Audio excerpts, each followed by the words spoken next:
श्रीरामपूर शहर police station समोर राडा, दोन जखमीच्या वडिलांनी अंगावर पेट्रोल टाकले।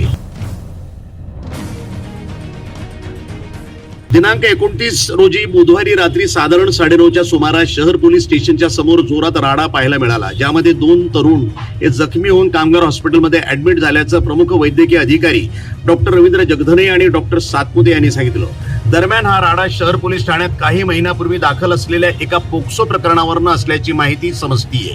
एका पक्षाचा पदाधिकारी असलेले शिंदे नावाच्या कार्यकर्त्यानं समोरच्या दुसऱ्या एका राजकीय पदाधिकारी असलेल्या व्यक्तीला पोक्सो गुन्हा मागे घेण्यासंदर्भात सांगितल्यावरनं हा वाद झाल्याचं विश्वसनीय सूत्राकडून कळतंय। दरम्यान यामध्ये वेदांत आणि आयुष हे 2 नवतरुण जखमी झाले। वृत्तसंपादन विभाग, न्यूज टुडे 24, अहिल्यानगर।